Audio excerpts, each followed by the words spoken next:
Please kindly click on the red subscribe button below this video and subscribe to our YouTube channel. Thanks, God bless you as you do this. Today is your day. Stand on your feet and celebrate. Oh, today. Alaya Shade. Ọlọ́run tí a kò tí ò ní gbà. Ọlọ́run aṣọ ọmọ. Ẹ̀rọ àgbà aṣọ ọmọ. Èmi aṣọ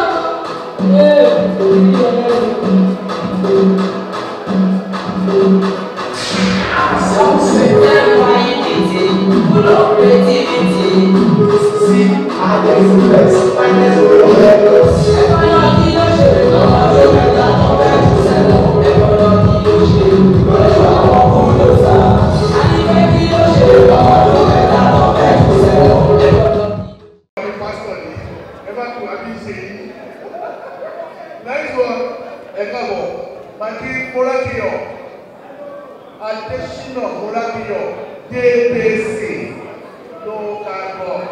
Maki, Moki Ọ̀gá mi, Abisogun, Ẹkúdìde, ní agbára Ọlọ́run, ọ̀rìn àwọn yìí, aṣojú yìí, òkúnrẹ́ tẹ̀lé fún ara yìí náà, àti aṣojú yìí sí. Bẹ́ẹ̀ni, Moki ọ̀rẹ́ mi, olórin ńlá, ohun yóò ní ha títí láíláí, ìyẹn Musiliu bẹ́bẹ̀. It's okay. 50 years is not a joke. When you know what you do more than 50 years, so you know you. Allah Jaga ni jo ti de 50 o de 50 o. Tell your body come on you 50 o ti come on o ti jago gbogbo o le ma ye o ti come on jago kan na o lo je ni to jago rere ko 50 o tell your body 50. I got relax. So, ìrọ̀rọ̀ mi ní pé kí Káyọ̀dé Akíndé náà kó kọ́ ìmáàkì díẹ̀. Olù tó bá fara sí ló máa ń gbó kó kọ́ ìmáàkì díẹ̀. Tó bá ti ìmáàkì díẹ̀ tó bá ti wọ́n ní 52-53. Kó tún bẹ̀rẹ̀ àtúnṣe ìwọ̀ 59 àwọn gàrò tó bá ti wá wọ 60 gbogbo tó bá fẹ́ ṣe kó máa ṣe. Àrùjọ lọ́mọdé ọ̀làmọ́ máa ṣe. I congratulate you and I say happy birthday,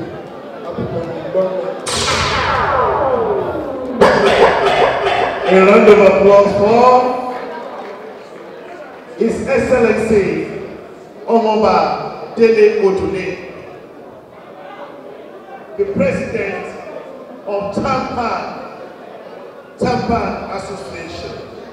Thank you so much. Yes, if you are articulate, if you know what you're doing, if you are educated, if you are a leader, you will present very well anytime, any day. Like ìwé mú wọ́n lè sọ lògbélé yìí, ẹ bá mi fún wọn láti wọ́n lẹ́ẹ̀kan sí. Yes, ó ti lọ lónìí 50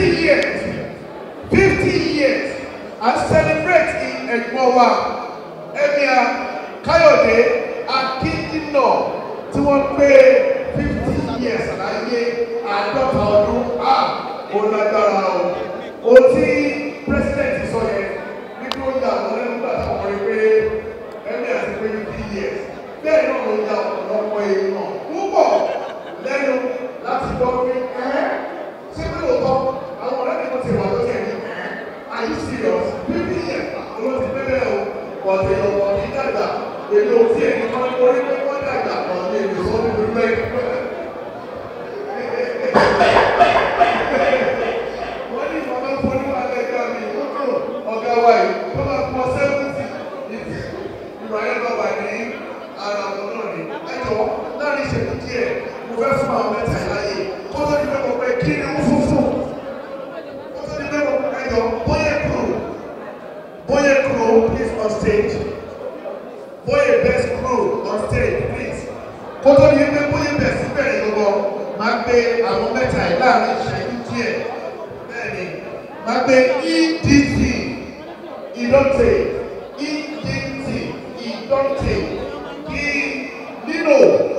kí nílò wọ́n máa múra sílẹ̀ lẹ́yìn ẹ̀ kí Sìrọ́mà ó wá ká gbogbo ẹ̀ nídìí láàrin ìṣẹ́jú díẹ̀ gbogbo ẹ̀ ìṣẹ́jú díẹ̀ ni kó tó di pé Bóyè bẹ̀rẹ̀ kó tó bá wà da ìlú bolẹ̀ tó wá wọlé ní pẹ̀lú EDT ìdọ́tẹ̀ alfana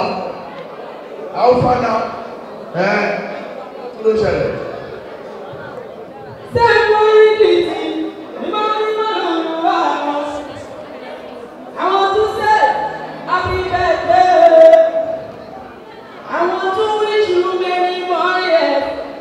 Ẹ̀mí aṣọ̀pọ̀dún, ẹ máa ṣọ̀pọ̀dún láyé, ẹ máa ṣọ̀pọ̀dún láyé. Ẹ̀mí Káyọ̀dé Akíndínà, ẹ máa ṣọ̀pọ̀dún láyé. Sọ̀dí Aláàjì Wàsíù Sọ̀dí àwòrán wà ní ibi yìí ẹ̀ṣẹ̀ gan. Wọ́n ti pàtẹ́wọ́ fún yìí o. Ẹ má tún lè ṣe o. Ìgbọ́tẹ̀ ìlẹ́kọ̀ọ́ yẹn ó yóò bá mi lẹ́rù. Thank you. Ẹjọ́ tó lọ lọ́rùn. Mo fi Ọlọ́run mo fi bẹ̀ wá. Gbogbo àwọn tá a dúró sójú ọ̀nà yẹn lọ wá bí jókòó sí. Mi ò ní fẹ́ kí wọ́n embarrass wa o. Ẹ jẹ́ kí a lọ jókòó. Gbogbo àwọn tó dúró yìí ẹ lọ wá bí jókòó sí ẹjọ́ tó lọ lọ́rùn. Àwọn àgbàlagbà ló wà bẹ́ẹ̀ ẹ kò lẹ́yìn wọn. Má bẹ̀rẹ̀ sí ní dárúkọ ẹ̀ṣẹ̀. Thank you so much for watching our videos. And importantly, you need to subscribe because we drop videos almost every day. Any events going on in Nigeria, Gua TV is always the first to get there. So you just need to subscribe unless you'll be missing out. And how to subscribe? There's a circle here written Gua TV. Click on it, you see a subscribe button. Click on the subscribe button. That's all. And if any event just take place or you heard something, just go on YouTube, search for Gua TV. You see the. And if you have a big show coming up, any event, you can call us. We're going to